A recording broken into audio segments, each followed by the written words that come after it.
आंखें बंद कर लो, क्योंकि मैं आ गया। कहानी शुरू करने से पहले मैं आप सभी को सिर्फ एक बात कहना चाहता हूं।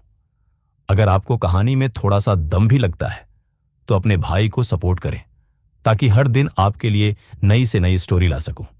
चलिए कहानी शुरू करते हैं। मैं कसम खाता हूं, यह कहानी सुनकर आपके मुंह से सिर्फ एक ही शब्द निकलेगा, चाचा वाह। यह बात है 1905 की। हमारा गांव बहुत बड़ा था। मेरे गांव का नाम एक टोला था। हां, आपको गांव का नाम काफी अजीब लग रहा होगा, लेकिन कहते हैं ना, नाम से पहचान नहीं होती, काम से होती है। और यही हमारे गांव की तारीफें होती थी। हमारे गांव में कई किसान रहते थे। हमारे पास बहुत बड़ी बड़ी फसलें थीं। ज्यादातर सब्जियां हमारे गांव से ही बाहर सप्लाई होती थी। हमारे गांव की फाइनेंशियल कंडीशन भी काफी अच्छी थी। मतलब यहां सभी लोग बहुत ज्यादा अमीर थे। बस कुछ कुछ लोग थे जिनके पास कुछ नहीं था। उनमें से मैं भी एक था। मेरा नाम कल्लू है। मेरी एक छोटी सी झोपड़ी थी, लेकिन उसे गांव में ही थी। मुझे लोग काफी ज्यादा परेशान करते थे, क्योंकि अक्सर अमीर लोग गरीब आदमी को काफी परेशान करते हैं। बहुत ज्यादा जलाया करते थे। मुझे कहते, भाई ये देख, हमने 2 भैंस रख लिए। भाई ये देख, हमने साइकिल ले ली। हां, तब साइकिल भी थी, लेकिन मैं उनकी बातों पर इतना गौर नहीं करता था। ये नहीं था कि मेरे पास खेत नहीं थे। मेरे पास भी काफी बड़े बड़े खेत थे, लेकिन मेरे आलस के चक्कर में मैं उस फसल पर खेती ही नहीं करता था। मैं काफी आलसी था, और यही आलस शायद मेरी जिंदगी बर्बाद करने वाला था। लेकिन कहते हैं ना, जब कोई अपनी जिंदगी सुधारने की ओर जाने लगता है तो कोई ना कोई मुसीबत जरूर आ जाती है। मेरे साथ भी ऐसा हुआ। मैंने ठान लिया कि मैं भी खेती करूंगा। मैं भी अपने खेत में फसल उगाऊंगा और बाहर शहर में बेचूंगा। लेकिन अगली रात में जैसे ही सोचा, हमारे गांव में एक शैतान का जन्म हुआ। तब रात के करीब 1 बजे बज रहे थे। मुझे सभी लोगों का शोर सुनाई दे रहा था। बाहर मैं अपनी छोटी सी झोपड़ी से बाहर निकला। मैं जैसे ही भागते हुए उस शोर की तरफ बढ़ने लगा, वहां कई सारे लोग एक झोपड़ी के आगे इकट्ठे हुए थे। जिससे वहां खड़े सभी लोगों में से मैंने एक बाबा को पूछा, बाबा इतना शोर क्यों है? क्या हुआ यहां पर? उसने सिर्फ एक बात कही, शैतान पैदा हुआ है बेटा, लगता है बुरे दिन आने वाले हैं। मैंने बोला, शैतान? अरे यार, क्या बाबा भी बहकी बहकी बातें कर रहे हो? लेकिन जैसे ही मैं बाबा की बातों को इग्नोर करके आगे की ओर बढ़ने लगा, मैं भीड़ में से आगे निकलने की कोशिश कर रहा था। लेकिन मैं जैसे ही सबके चेहरे देख रहा था, काफी डरे हुए थे। लेकिन जैसे ही मैं आगे पहुंचा, मैंने देखा वो बाबा झूठ नहीं बोल रहा था। वहां काफी ज्यादा लड़ाई पड़ी थी। एक औरत के पेट से शैतान पैदा हुआ था। उसकी लाल आंखें थीं, लाल चेहरा था। वह काफी डरावना बच्चा लग रहा था। इंसान का बच्चा तो था ही नहीं। वहां लड़ाई इस बात की पड़ी थी। उस औरत का आदमी यह बोल रहा था, अरे हरामखोर औरत, किसको जन्म दे डाला तूने? लगता है तू भी शैतान की औलाद है। जिससे वह औरत सामने रो रही थी। वह कह रही थी, मेरी कोई गलती नहीं है, मैं नहीं जानती। लेकिन आदमी कह रहा था, निकल जा इस बच्चे को लेकर मेरे घर से। बस ऐसी ऐसी बातें वहां हो रही थी। लोग कुछ नहीं कह रहे थे, और लोग कह भी क्या सकते थे? आखिर बच्चा वो शैतान का था। लेकिन शैतान का बच्चा कैसे पैदा हो सकता है? कभी जिंदगी में तो मैंने कभी नहीं सुना है। लेकिन थोड़ी देर लड़ाई लगने के बाद एक हंसी पूरे गांव में गूंज गई। वह उस बच्चे की हंसी थी जो आदमियों की तरह हंस रहा था। वो बोल रहा था, गांव वालों, तुम्हारा कल आ गया। मैं हुआ आजाद। अब होगा तुम्हारे गांव पर मेरा राज। बस इतना ही सभी गांव वालों के चेहरे पर रौनक उड़ गई। सभी गांव वाले बोलने लगे, बाहर निकालो इसे, बाहर निकालो इसे, दफना दो इसे। कुछ कहने लगे, जला दो इसे। लेकिन वह औरत जिसके पेट से इसका जन्म हुआ था बोल रही थी, नहीं। गांव वालों ने फिर बोला, इसको भी जला दो। जैसे तैसे वहां पर मातम का माहौल बन गया। वह आदमी अपनी औरत को घसीटता हुआ लोगों के सामने बाहर की ओर ले जाने लगा और एक हाथ से शैतान बच्चे को पकड़ा। दोनों को एक साथ घसीटते हुए ले जाने लगा और घर के बाहर छोड़ दिया। दुनिया उसे देख रही थी, लोग उसे देख रहे थे, लेकिन कोई भी उसकी साइड होने की हिम्मत नहीं दे रहा था। चलो, शैतान के बच्चे का तो अलग बात है, उसकी साइड तो वैसे भी कोई नहीं होगा। लेकिन उस औरत की तरफ भी कोई नहीं बोल रहा था। वह आदमी भागता हुआ अपने घर के अंदर गया और अंदर से लाया मिट्टी का तेल। वो जैसे ही बाहर निकला, उसने उस बच्चे के ऊपर मिट्टी का तेल डाला और एकदम उसे आग लगा दी। वह बच्चा आग लग चुकी थी। वह औरत उसे दर्द में देखकर चिल्ला रही थी। आखिर एक शैतान के बच्चे के लिए इतना दर्द कैसे हो सकता है? क्या यह मां का दर्द है? आखिर यह समझ क्यों नहीं पा रही? यह है एक शैतान। पता नहीं हमारे गांव पर किसका श्राप लग गया, लेकिन देखते ही देखते उस औरत ने भी अपने बच्चे की ओर छलांग लगा दी और आग की चपेट में आ गई। अब उसको भी पूरी तरह आग लग चुकी थी। गांव वाले यह देखकर काफी डर चुके थे, जिससे उसका आदमी भी काफी घबरा गया। आखिर यह औरत पागल तो नहीं हो गई? उसने डंडा लिया, छुड़ाने की काफी कोशिश की। आग मिटाने की लोगों ने काफी कोशिश की, लेकिन कोई फायदा नहीं हुआ। वह जलती हुई वहां से भाग गई। आज तक कोई नहीं जानता वह कहां गई। लेकिन बच्चा गांव वालों के सामने आग से लिपटा हुआ था, लेकिन वह हंस रहा था। ऐसा लग रहा था उसको कोई फर्क नहीं पड़ रहा। लेकिन देखते ही देखते वह बच्चा भी गायब होने लगा। आग के बीच में वह बच्चा गायब हो रहा था और बोल रहा था, हुआ आजाद, लूंगा गांव से बदला, ये गांव वाले होंगे मेरा शिकार अगला। बस इतना कहते ही वह वहां से गायब हो गया। अब गांव वाले सभी काफी घबरा गए थे। कुछ समझ नहीं आ रहा था कि अब हम क्या करेंगे। क्या यह शैतान हमारे गांव को बर्बाद कर देगा? कई लोग तो सोचने लगे कि हम इस गांव को छोड़कर चले जाते हैं, लेकिन कहते हैं ना, किसी का दिया हुआ श्राप बाहर जाने से भी नहीं छोड़ता, वह पीछे पीछे आ जाता है। अब इस बात को 1 हफ्ता बीत गया। गांव में सब कुछ शांत हो गया, लेकिन बातें बीच बीच में चलती थी। ऐसी बातों को लोग अक्सर कम ही भुला करते हैं। उसके बाद जैसे ही रात हुई, करीब 2:30 बजे थे, मेरे घर का दरवाजा खटखटाने लगा। मैं एकदम खड़ा हुआ। मैंने कहा, आखिर इतनी रात को कौन हो सकता है? मैं थोड़ा डरपोक था, इसलिए बाहर नहीं गया। मैंने अंदर से ही पूछा, अरे भाई साहब, कौन है? इतनी रात को आखिर क्या काम है आपको? लेकिन वह आवाज मेरे कानों में गूंजी। वह आवाज मेरे पापा की थी, जो अब इस दुनिया में नहीं थे। आखिर यह आवाज उनकी कैसे हो सकती है? वह आवाज मुझे कह रही थी, बेटा दरवाजा खोल, मुझे अंदर आने दे, मुझे माफ कर दे, मैं कई दिनों से लापता था, बस अब मैं आ गया, दरवाजा खोल बेटा। यह आवाज पूरी की पूरी मेरे पापा जैसी थी। मुझे समझ नहीं आ रहा था। मैंने अपने पापा को अपनी आंखों से जलता हुआ देखा था। आखिर वह वापस कैसे आ सकते हैं? मैं जैसे ही दरवाजा खोलने वाला था, मुझे उस श्राप की याद आने लगी, क्योंकि उस बच्चे ने बोला था कि मैं तुमसे बदला लेने आऊंगा। मैंने फिर दरवाजा खोलना सही नहीं समझा। मैंने बोला, आखिर अब मैं कैसे चेक करूं कि यह कौन हो सकता है? क्या कोई मेरे साथ मजाक तो नहीं कर रहा? उसके बाद मैंने सोचा कि मैं एक बार छत पर जाता हूं और ऊपर से चेक करता हूं, आखिर यह हरकत कौन कर रहा है। मैं फटाफट सीढ़ियां चढ़कर ऊपर की ओर भागा। मैंने जैसे ही ऊपर वाला दरवाजा खोला, मैं अपने लैंटर पर चढ़ गया। मैं जैसे ही नीचे देखने की कोशिश कर रहा था, मेरी नजर मेरे दरवाजे की ओर पड़ी। यह देखकर मेरी रूह कांप गई। मेरे फेफड़े तो मेरे मुंह में आने लगे थे। मैंने देखा, वही छोटा बच्चा, लाल आंखें, लाल चेहरा, मेरे दरवाजे पर एक चाकू लेकर खड़ा था, जो मेरे पापा की आवाज निकाल रहा था। उसने एकदम से ऊपर देख लिया। उसने मेरी तरफ देख लिया था। मैं फटाफट भागा। मैंने दरवाजा बंद किया और नीचे उतर आया। मेरे दिल की धड़कन अब इतनी तेज हो चुकी थी। आखिर यह मेरे घर क्यों आया? मुझसे क्या चाहता है?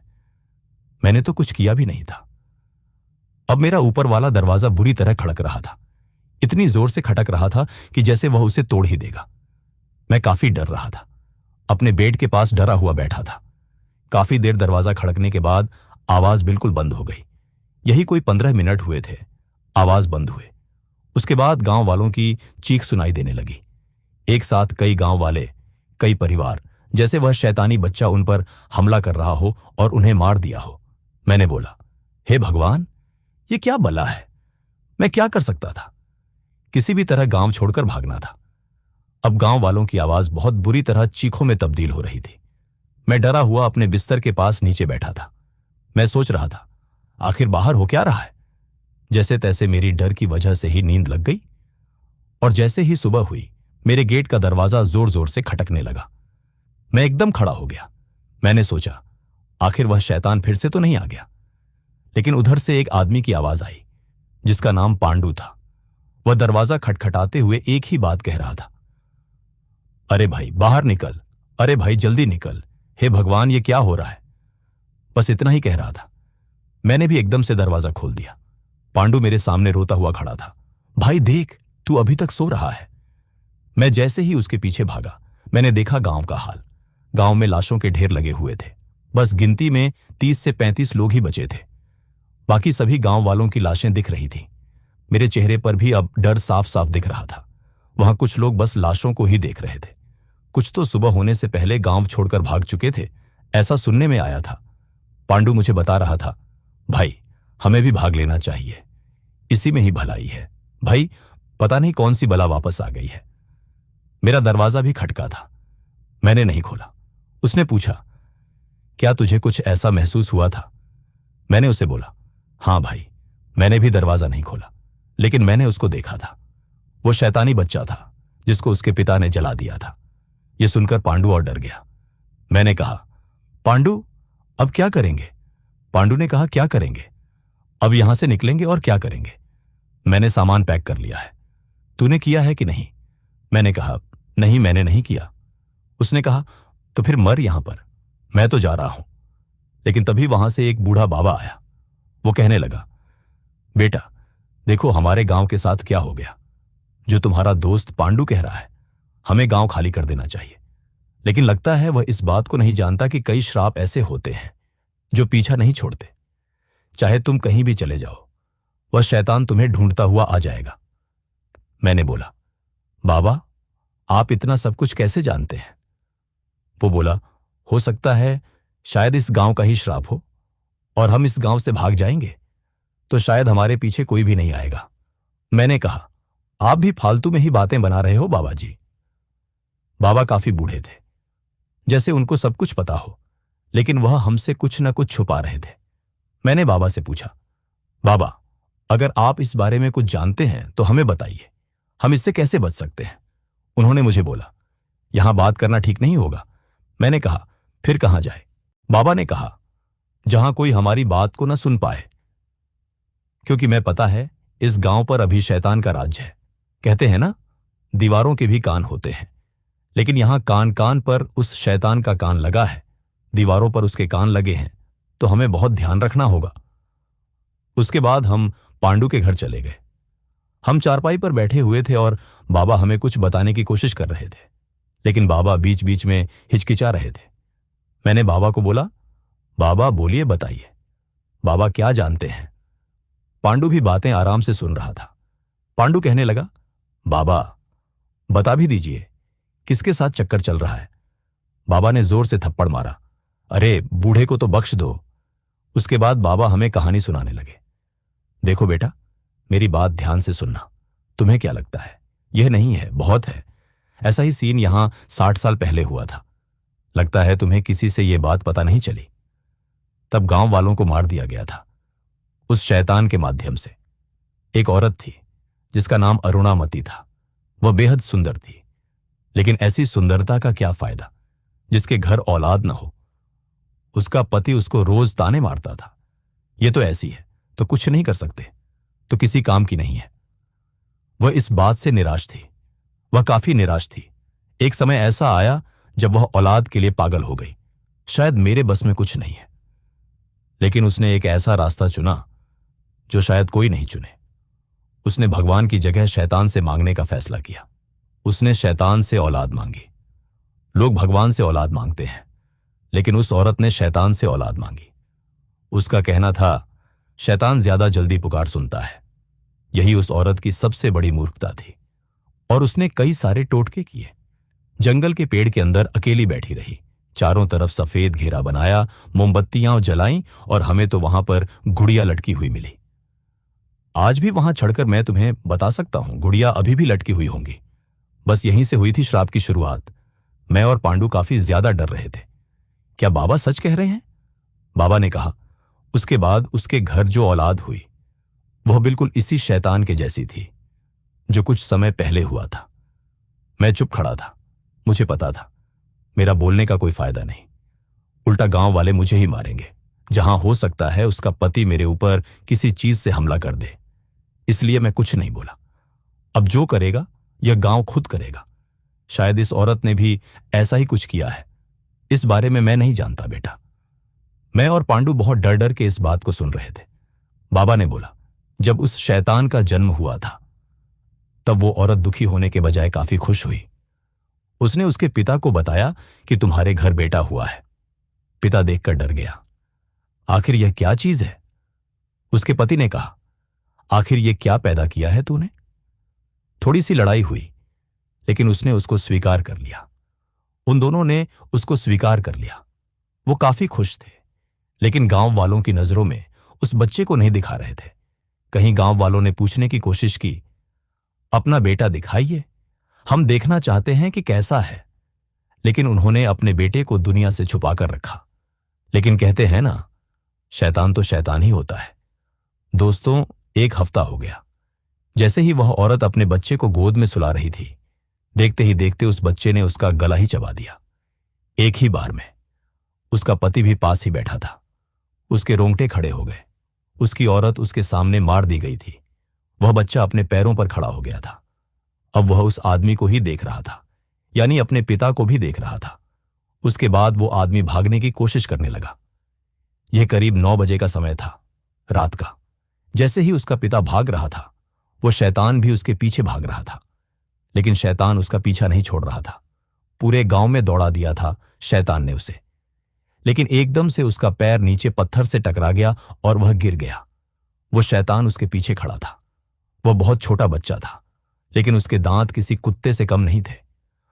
उस शैतान ने उसके पैर पर ऐसा काटा कि एक ही बार में उसका पैर अलग कर दिया। वह बहुत चीख रहा था और चीखता हुआ इत्तेफाक से वह मेरे दरवाजे पर आकर गिर गया। मेरे दरवाजे पर जोर से आवाज हुई।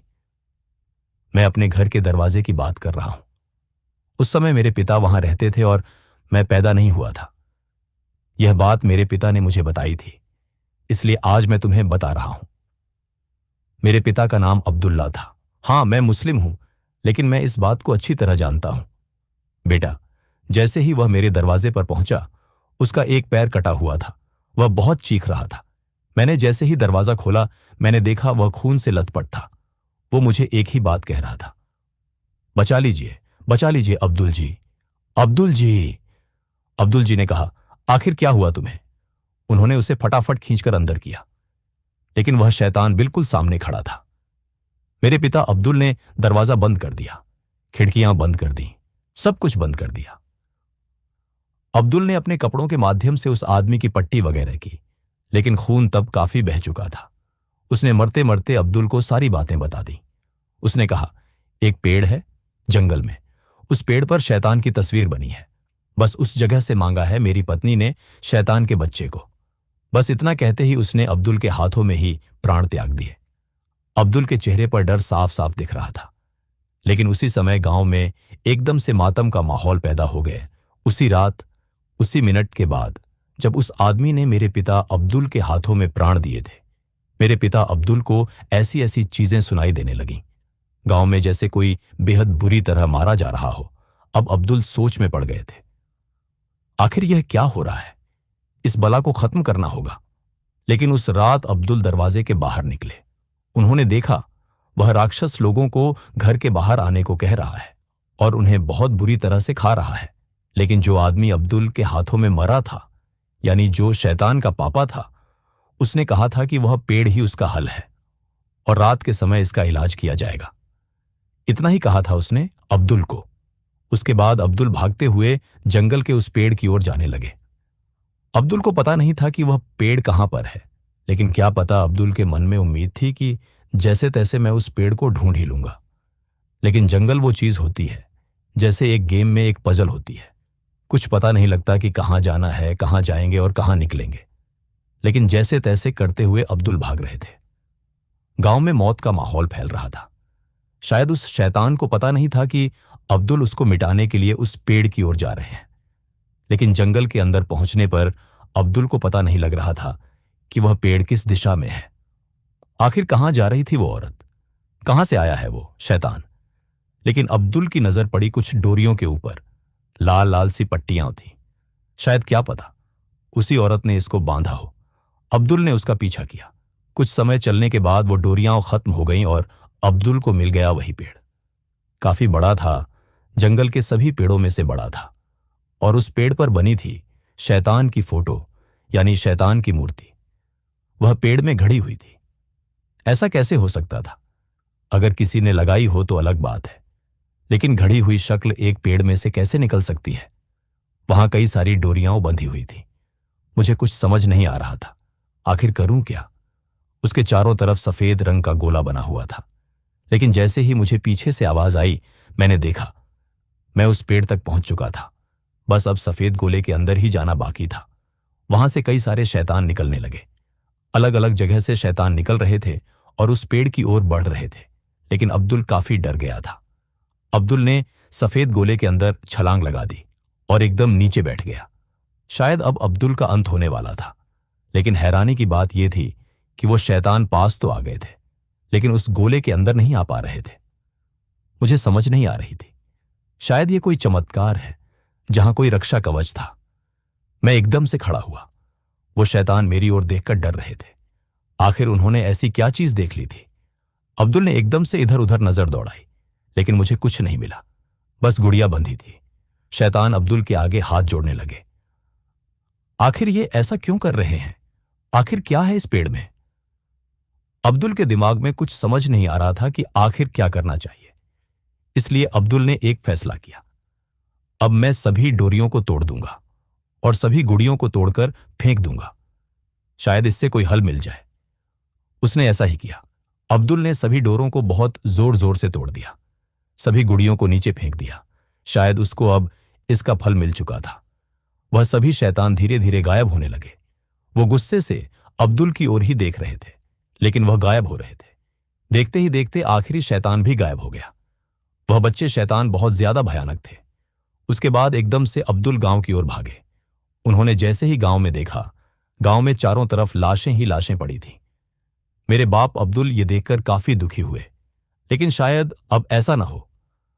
उन्होंने गांव वालों को सारी बातें बताईं, लेकिन जो गांव में सुनाने के लिए बचे थे वह 3-4 लोग ही थे। बस उन 3-4 लोगों में से कोई नहीं जानता कि वह लोग कहां गए। शायद उन्होंने गांव छोड़ दिया, लेकिन मेरे पिता अब्दुल ने गांव नहीं छोड़ा। उन्हें पता था अब ऐसा कुछ नहीं होगा। इस श्राप से मुक्ति मिल चुकी है। उसके बाद कई सारे लोग इस गांव में रहने के लिए आए। बस इतना ही बताया था मेरे पापा अब्दुल ने। मैं और पांडु काफी ज्यादा इंस्पायर हो गए थे। मैंने कहा, आपके पापा तो महान हैं। उस बूढ़े ने कहा, अब हमें ज्यादा देर नहीं करनी चाहिए। रात काफी हो रखी है। हमें जंगल की ओर भागना चाहिए और हमें उन डोरों को मिटा देना चाहिए। उसके बाद हम तीनों ने डरते हुए फैसला किया, हां, हम शायद इस गांव को अभी भी बचा सकते हैं। अभी इतना कुछ नहीं बिगड़ा था। हम तीनों ने दरवाजा खोला। वहां कोई नहीं था। हम तीनों ने जंगल की ओर भाग लगा दी। हम तीनों जैसे ही जंगल की ओर भाग रहे थे, हमारे पीछे कोई भी नहीं था। लेकिन बूढ़े अंकल थोड़े थक चुके थे। शायद वह बूढ़े हो चुके थे, इसलिए काफी थक रहे थे। मैंने अंकल को बोला, अंकल जी, हिम्मत करिए। पांडु तो पहले ही बहुत तेज भाग रहा था। मैंने बोला, पांडु तो पहले ही दौड़कर देगा काम सारा। अंकल को सब पता था। हम जैसे तैसे जंगल के अंदर पहुंचे। जंगल में वैसी ही पट्टियां लगी थीं, लाल, जहां से रास्ता जा रहा था। आखिरकार हम उस पेड़ की ओर पहुंच गए। हमने देखा वह पेड़ उसी तरह था, डोरियां बंधी हुई थी, लेकिन थोड़ा दूर था। लेकिन कहते हैं ना, हर बार अच्छे मौके नहीं मिलते। वो शैतान हमारे बिल्कुल करीब पहुंच गया। मेरी आंखों से तो आंसू आ गए। पांडु तो बेहोश होने लगा था। उसको देखकर वहां से कई शैतान निकलने लगे। हम जैसे ही भाग रहे थे, लेकिन भागते हुए बूढ़े आदमी का पैर फिसल गया और वहीं पर पड़ा रहा। शैतान आगे बढ़ रहे थे। मैंने बोला, बाबा जल्दी उठिए। मैं बाबा को उठाने की कोशिश कर रहा हूं, लेकिन बाबा नहीं उठ रहे थे। शायद वो ऐसा जानबूझकर कर रहे थे। बाबा ने कहा, मेरा समय आ गया है बेटा, जाओ इस गांव को बचाओ, डोरियों को तोड़ो, ये खुद ब खुद गायब हो जाएंगे। मैंने बोला, बाबा आप भी चलिए। लेकिन बाबा नहीं उठ रहे थे। शायद बाबा पता नहीं क्या सोच रहे थे, मुझे नहीं पता था। मैंने बाबा को छोड़ा और मैं उस गोले के अंदर हो गया। मैं और पांडु गोले के अंदर फंसे थे। हमारे सामने देखते ही देखते वो छोटे शैतान उन बाबा को पूरी तरह से नोचने लगे। इतना तड़पा रहे थे कि बाबा एक बार में ही मौत की नींद सुला दिए। अब वह बाबा की हड्डियां तक खा रहे थे। मेरी रूह कांप रही थी। पांडु देखते ही देखते वहीं पर बैठ गया। मैंने बोला। पांडु, उठ। मैंने फटाफट से डोरियों को तोड़ दिया। अब वो चारों तरफ हमारे एकजुट होकर खड़े थे। कई सारे शैतान थे। वो लाल चेहरा और छोटे से हाथ में चाकू लिए हुए थे। उसके बाद मैंने जैसे ही उन गुड़ियाओं को उतारा और नीचे फेंका, वो शैतान देखते ही देखते गायब होने लगे। देखते ही देखते, जैसे बाबा ने बताया था, वह शैतान गायब होने लगे। अब सभी शैतान गायब हो चुके थे। लेकिन मैं बाबा की तरफ देख देख कर रो रहा था। बस मैं यही सोच रहा था, आखिर बाबा ने अपनी कुर्बानी क्यों दे दी। बाबा ने हमें वह चीज बता दी थी जो आने वाले गांव को हम बता सकते थे। हम जैसे ही गांव पहुंचे, हमने देखा वहां कई सारी लाशें थी, उसी तरह जैसे अब्दुल जी ने देखी थी। लेकिन भगवान का शुक्र था कि हमारे गांव वालों में से आधे गांव वालों को ही मारा था। आधे गांव वाले अभी भी जिंदा थे। हमने ये बात पूरे गांव में बताई। कुछ लोग इसे झूठी कहानी बता रहे थे। हमने उन्हें कहा, अगर यकीन नहीं है तो तुम खुद जाकर देख लो जंगल के पेड़ को। जैसे ही सभी लोग जंगल के उस पेड़ के पास पहुंचे, उन्होंने जो देखा वह हैरान हो गए। गुड़िया नीचे पड़ी थी, डोरियां टूटी हुई थी, चारों तरफ सफेद सा घेरा बना था। और बूढ़े की लाश को कैसे भूल सकते हैं। ये बात सुनकर सभी लोगों ने हमारी बात पर यकीन किया। कई तो डर की वजह से गांव छोड़कर चले गए, लेकिन अब ज्यादातर लोग जानते थे उस पेड़ के बारे में। अब कोई भी औरत या कोई भी आदमी उसकी ओर जाता था तो उसे गांव से बाहर निकाल दिया जाता था। उसके बाद हमारे गांव वालों ने जंगल के उस पेड़ के अंदर जाने वाले रास्ते को हमेशा के लिए जंजीरों से बंद कर दिया। उसके बाद से हमारे गांव में अभी तक शांति है। कोई कुछ नहीं हुआ। ऊंची ऊंची दीवारों से उसको पूरी तरह बंद कर दिया गया। शायद वह पेड़ ही सब कारण था।